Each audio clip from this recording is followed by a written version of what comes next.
আসসালামু আলাইকুম রাহমাতুল্লাহি ওয়া বারাকাতুহু।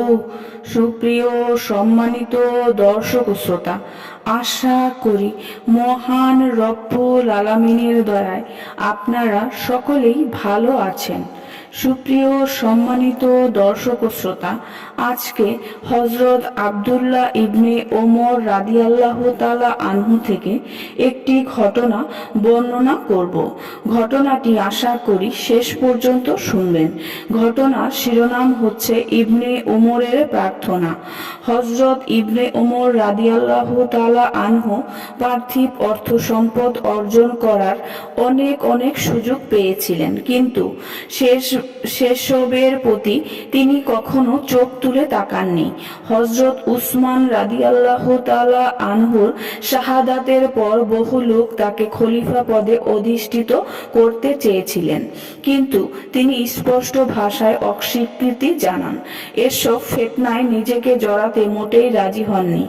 এ প্রসঙ্গে একটি বিস্ময়কর ঘটনা উল্লেখ করা হলো, যাতে তার মৌলিক স্বভাবের পরিচয় পাওয়া যায়। হযরত সুফিয়ান সাউরি রাহমাতুল্লাহি আলাইহি বর্ণনা করেছেন, একদা হযরত আব্দুল্লাহ ইবনে জুবাইর, মাসআব ইবনে জুবাইর, আব্দুল মালিক ইবনে মারওয়ান এবং ইবনে ওমর রাদিয়াল্লাহু তাআলা আনহু কাবা ঘরে একত্রিত হলেন। তাদের মধ্যে আলোচনার মাধ্যমে সিদ্ধান্ত হলো যে প্রত্যেক রুকনে ইয়ামানি আঁকড়ে ধরে আপন আপন মনের ইচ্ছা পূরণের জন্য আল্লাহ পাকের কাছে প্রার্থনা করবেন। প্রথমে আব্দুল্লাহ ইবনে জুবাইর রাদিয়াল্লাহু তাআলা আনহু উঠলেন এবং দোয়া করলেন, হায় আল্লাহ, আপনি বড়, আপনি যেহেতু বড়, এ কারণে আপনার কাছে বড় জিনিসের জন্যই দোয়া করা উচিত। আমি আপনাকে আপনার আরশ, আপনার হরম, আপনার নবী এবং আপনার সত্তার মর্যাদার উসিলা দিয়ে দোয়া করছি, আমাকে ততদিন পর্যন্ত জীবিত রাখুন যতদিন পর্যন্ত হেজাজে আমার হুকুমত এবং আমার খেলাফত মেনে না নেওয়া হয়। এরপর মাসআব ইবনে জুবাইর রাদিয়াল্লাহু তাআলা আনহু উঠে দোয়া শুরু করলেন, আয় আল্লাহ, আপনি বিশ্বজাহানের প্রতিপালক, পরিশেষে সবাইকে আপনার কাছে প্রত্যাবর্তন করতে হবে। আপনার সেই কুদরতের উসিলা দিয়ে আমি দোয়া করছি, যে কুদরত দ্বারা আপনি সমগ্র বিশ্বজগৎ নিয়ন্ত্রণ করেন। ইরাকের গভর্নর না হওয়া পর্যন্ত আপনি আমাকে মৃত্যু দান করবেন না এবং সাকিনা আমার বিবি হওয়ার আগে আমাকে মৃত্যু প্রদান করবেন না। এরপর আব্দুল মালিক উঠে দাঁড়িয়ে দোয়া করলেন, আয় আল্লাহ, আমি আপনার নিকট এমন জিনিস চাই যে জিনিস আপনার আনুগত্যশীল বান্দারা আপনারা হুকুমের আপনার কাছে প্রার্থনা করেন।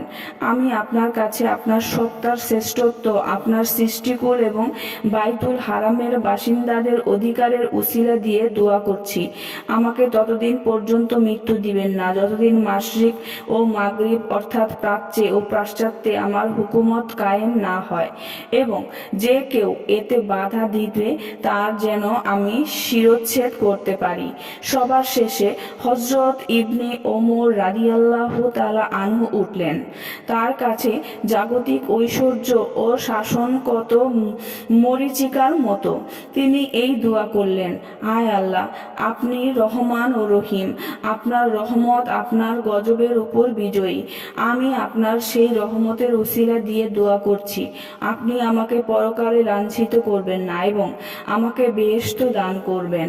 সুপ্রিয় সম্মানিত দর্শক ও শ্রোতা, ভিডিওটি এই পর্যন্তই। ঘটনাটি যদি ভালো লেগে থাকে অবশ্যই চ্যানেলটি সাবস্ক্রাইব করবেন, লাইক করবেন, কমেন্ট করবেন এবং বেশি করে শেয়ার করে দিবেন।